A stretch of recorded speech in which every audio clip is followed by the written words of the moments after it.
You see, if you come to me and say I'm a patient, then I already know that you're asking for healing. You come as a patient. But if you're drinking a cup of coffee, they'll say, come here, you want healing. He says, for what? No, you want healing. I know with my great knowledge that you want healing. Can you imagine how that sounds? But he doesn't want to be anything but an alcoholic, so let him be an alcoholic. What's wrong? Can you imagine now if I go and say this, I go to all the hospitals and everyone who's dying, bring them, don't die. Within 5 years there will be overpopulation in Delhi. No. I take everybody's call but yours.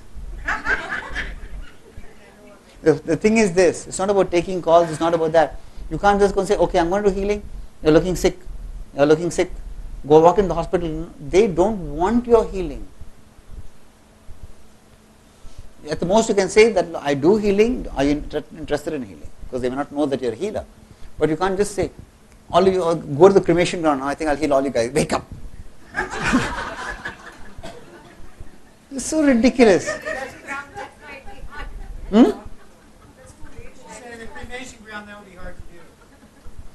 Nothing's impossible.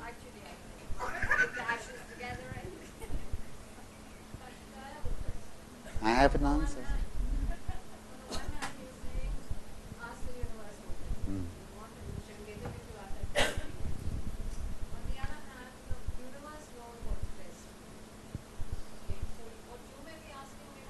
No, that's the point I'm saying. The mistake you make is you say, I want a good job. Because you think the good job is going to get you happiness. That's the mistake. You should be able to ask for happiness. So universe will give you everything that takes to give you happiness. The big job which you want will give you so much of stress that you say, hey, I didn't expect this kind of stress. So you think you know what your route to happiness. No. You tell the universe, I want happiness and what it takes to get me there, you get me there. That's the faith. But you know what we do? We try to make our own little route to happiness and knock our shins along the way.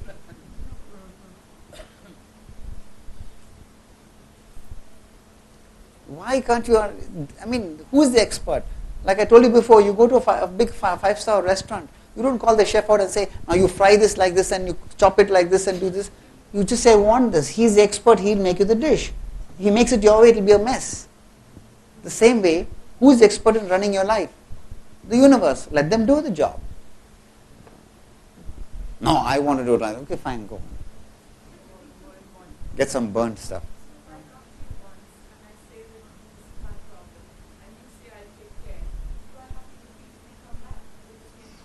You don't have to, but you want to.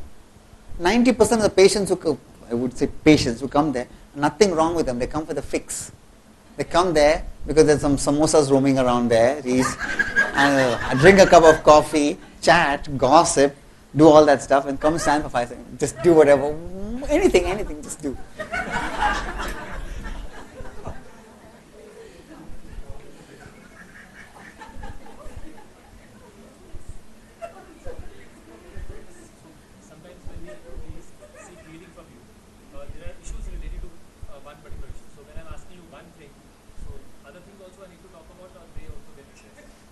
Now this is a nice one. I ask for one, you do all the rest. This reminds me of the Catholic Church. When they had this confession. Now you're supposed to confess all your sins. So how to confess? So there's a nice way out. And this is my sin, which one? I stole a pencil from somebody, and all the others which I may have forgotten. Yeah. I'll come here. Yeah.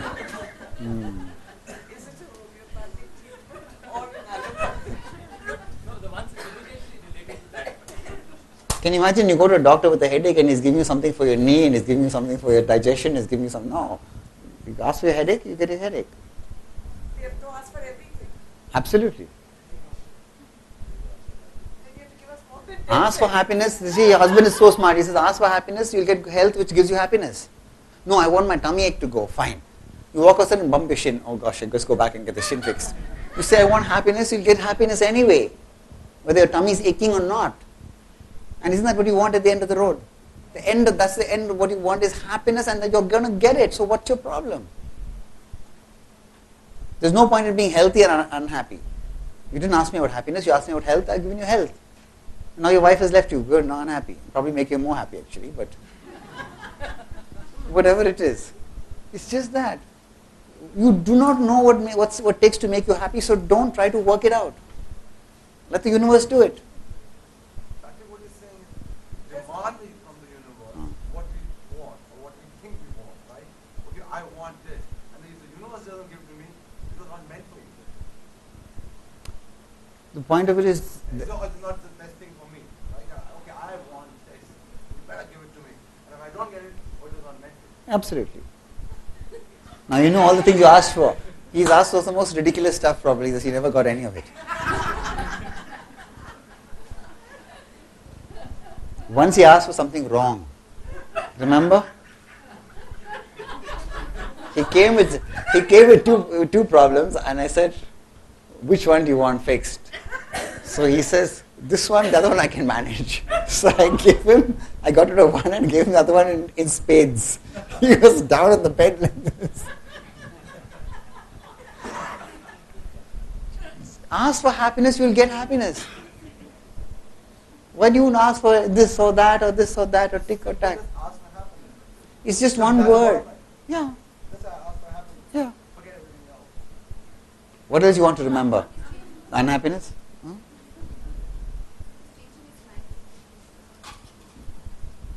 Yes, you need a mind to change.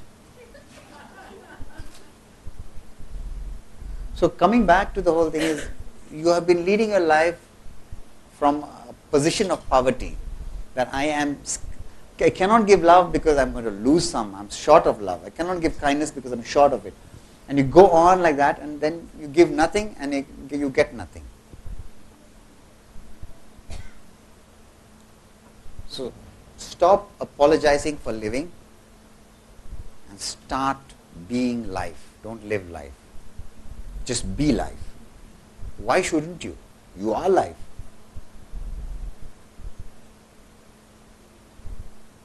And it's so much of fun. What am I asking you guys to do? Dip your head in boiling water or something like that? I'm saying have fun. Oh, we have to think about this one.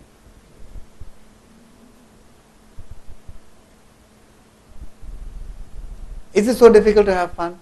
You see, when you're laughing, at that moment of laughter, you're having so much of fun. When you stop laughing, you say, no, all the problems come back again. So just laugh through life, and that's what it is. All the great big tragedies in your life, you talk about it 5 years later and you laugh about them. Look what happened then, we got around it. End of story. Laugh now, why wait for 5 years to laugh? Because all of you all think you know the formula for happiness.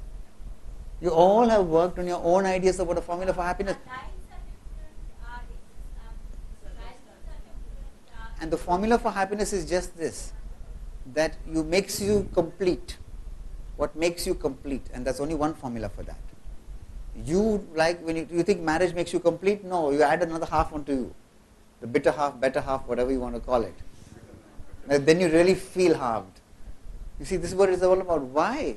You should be complete anyway, with or without marriage. You should be complete anyway, with or without friends. Complete anyway, with or without society. You are complete. That's true happiness. You're complete. But no, I want to add this and put this and this and that, this masala, that stuff. No. This is it. You do have? You see, the understanding of free will and understanding of what you ask for is simply this. How free is your free will? And do you have a will? Forget about free or not. You only get the will you get is when you die, but when someone the family dies, some rich uncle. But the thing is just this, how free is your will? I've got all these choices. And you make this choice with your intelligence. And then you go on away. And you call that free will. But you're like a person who's come out of the jungle and trying to drive a car. Who doesn't know anything about it. You do not know anything about life. Can you imagine you buy an expensive car, then you say, now look, I've got to know how it works before I get inside and drive it. No, you just get in and drive. So when you work with the universe, you just get in the car and drive. You don't try to figure out how the engine works. What you all try to do is figure out how the engine works. And you die still trying to figure that out. You never get into the car. Why do you want to figure it out? Leave it to the expert, the universe. I've left that floating. Do you have a free will or not? Come on, let's talk about this. How free is your free will? So that if limited is not free. Okay, he says it's not free. You don't have a free will. Anyone else? No, I want to, come on. You're all your intelligent people, bright sparks of Delhi. You see, that's what I said. If you go to a restaurant and you look at I'm going to have apple pie or ice cream, and you're thinking about the apple pie, and your friend comes and says, no, the ice cream is good, it meant that that's what you're going to do. The friend did not change your mind. You're going to have ice cream anyway. Because even if your friend didn't come along and you ordered apple pie, the waiter would say, we're plum out of apple pie, we have only ice cream. No. I'll tell you why. I'll explain to you. Why I asked you this question, why I left it floating. Because to this question, there is no answer. This is the essence of the universe. Why can never be answered. You can go on and on till you're blue in the face. You can never answer this question. Why does the universe do anything? Why does it do what it does? This is the answer to the question. There is no answer. There is no such thing as free will. There is no such thing as will. There is no such thing as destiny. It just is. This is the understanding. When I say that you're going to have ice cream anyway, you're going to have it not because it's predetermined. It's the working of the universe. And that is, you are part of it. So it's not the universe working separate from you and forcing you to do something. You are very much a part of that, what it does. Understand this, that you are completely integrated with the universe. You are not separate from the universe. So what the universe deems is what you deem because you are the universe. This is the realization, and that is why there is no answer. I was watching you saying free will, but there is no such thing as free will because there is no such thing as will and nothing that is free. Everything is. And why the universe does what it does because you are part of it. Yes, because you are a part of the universe. That's what he said. That's exactly what he said. You are a part of it. But why? The why of it, there is no answer. Every thought, every word you utter changes the flux of the universe. It's constant moving energy. But to use the universe as you want it to is to harmonize with it. But the day you try to live in your mind is the day you are not able to control and work with the flow of the universe because you are in your mind. The day you let go of that, you're with the universe, you're in harmony with the universe, and you can do whatever the universe does because you are the universe. Remember I gave you that meditation, the harmony meditation, where you harmonize, and I said you harmonize with nature, you become nature, because you are nature. Remember that? I don't know, some of you will remember that. Yeah. That's what it is. The day you harmonize with the universe, there is no boundaries. You become a circle, center everywhere, circumference nowhere. Today you are a circle, center nowhere, circumference everywhere. You are limited because you are working in your mind, and all the limits of your mind is what the limits of your universe. The why question has to be answered. But the day you are a circle, center everywhere, circumference nowhere, is the day you are the universe. The day you have realized you are the universe. And then there is no limitation. So there is no answer to the question about free will because there is no such thing as free or will. It is just what is. And the faster you realize that, the better for you. Whether you say the universe, God, whatever you want to call it. Adam and Eve was just that story. It was, I think I told you that last time. The day man wanted to understand was the day he lost his harmony with the universe. Can you understand that part? See the animals and the trees, they don't sit and start discussing a monsoon coming in on June 7th or June 8th. When the rain comes, it comes, whether it's monsoon or not. We try to understand, and that's when you have lost your harmony with the universe. The whole story of Adam and Eve was just that, the fruit of knowledge. Error in our DNA.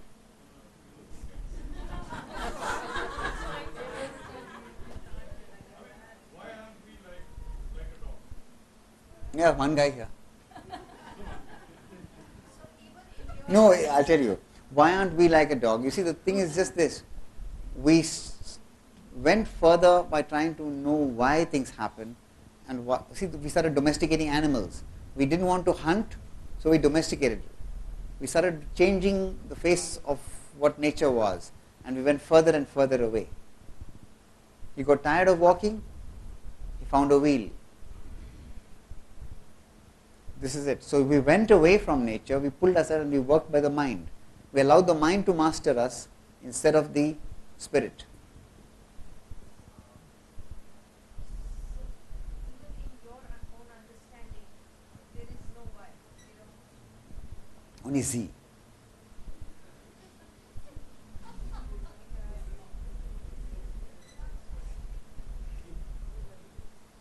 So can you come to that point and realization that why should I strive and stress to attain all the things I think will give me happiness when happiness can be mine just for the asking?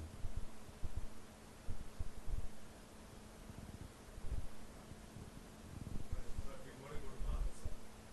You got to go to? I think the world wants to go to Mars.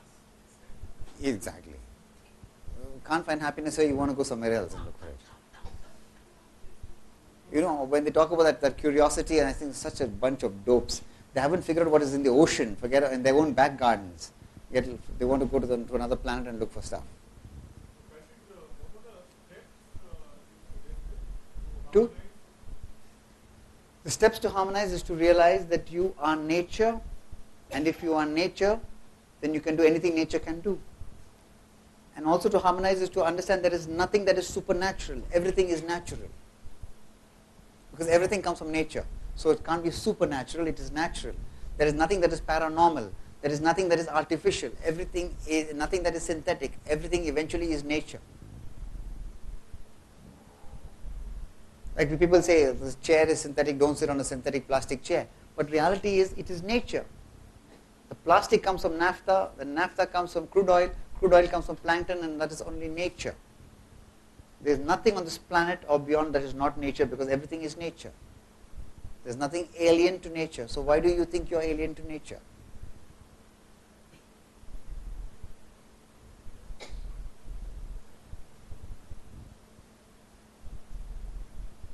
The question is that it just comes from within. And the same thing as a child you look at. One looks at the art in it, the other child starts looking at the way what is in it, how it's growing. Both are looking at the same thing. So at that point there's no idea that where it's coming from. So if these tendencies are there, they are there. That leads to curiosity. Yeah, you see, that's the point. That's the point. You see a tree and say, I wonder where it came from. Okay, it came from a seed. So you go and pluck a fruit, put the seed in, one now it's growing. Fine. And what good did it do you? That's what these guys are doing. Scientists spending billions of dollars on the Big Bang theory. How is that going to impact you? Oh, we know how the Big Bang took place. Good. So what? Are you having a big blast now? Reality. What does it matter in the end? It doesn't. Does it matter actually? No. I think I told you my version of the difference between man and God and the apple. Remember that? Man can tell you how many seeds there are in an apple. God can tell you how many apples there are in a seed. That's it. Why do we worry? Open the apple, count the seeds. That's it. No, we want to find out this and that. And what does it do for you in the end? Besides give you a migraine? So why should you need to count the seeds in your apple? That's exactly it. I don't need to. But we want to. How many seeds? This fruit, how many seeds has it got? Oh, it's got one more than yours. Mine got one less than yours. Why? You're not eating the seed, you're eating the apple. Eat the apple. It's all there for your enjoyment. Can you imagine if I give you an ice cream, you give your child an ice cream cone, he runs to the laboratory and starts to analyze it for cholesterol. That's what we are doing. It's all inquiry, no? Sorry? It's all inquiry, no? Yes. Why should you inquire? What's to inquire? So is the brain like the appendix, just an armpit portion he added on? Yeah, I like that one. That is a really good one. It's like the brain is a brain like an appendix. Incidentally, the appendix did have a use. Yeah, you see, that's what. See, this is again the stupidity of the human mind. Do you think God was so foolish as to put something into your body that you have no use for? It was there in the time when man would get one meal every 10 or 12 days when he was a hunter-gatherer. So it would store food in the appendix. God forgot to remove it. No, man then decided to capture his food so he didn't have to miss his meals. So then the appendix shrank. Times a day. Yeah, he eats umpteen times a day. And actually, recently, one the appendix is also to make carbon crystals to the bones which make them even stronger than a diamond. So she got another use. It's a carbon factory.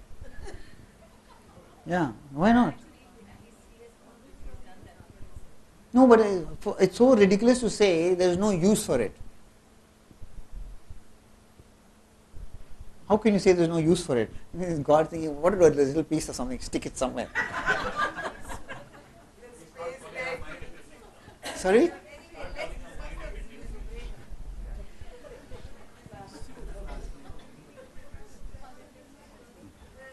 No, he put one appendix here which became what you call your nose, which you poke into everybody's business.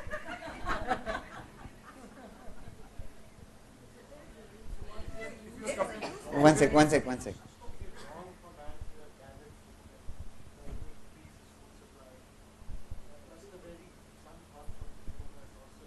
No, there was enough food in the universe. There's enough food in the universe for everybody. We didn't need gadgets for that. You see, the thing is, what happened is, we made gadgets to increase longevity. When we increased longevity, then the food ran out. When the food ran out, then you had to find a way to produce more food. So we got into a vicious cycle. If you lived a normal life, by 50, 60 you die a nice healthy life. But no, stick a pipe in here, stick a tube in here, give me half an hour more.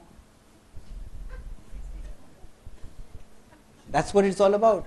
So we try to prolong our lives. So when we prolong our life, then the one more mouth to feed.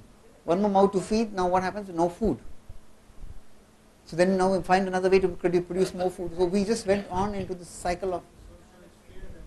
Yes, fear that drove. Yeah. And then I said, no, I need only that much. But what about tomorrow? So I need that. And then the weekend, I need that much. And so some guy saying, where's the food gone? So it's our fears. That's the whole thing.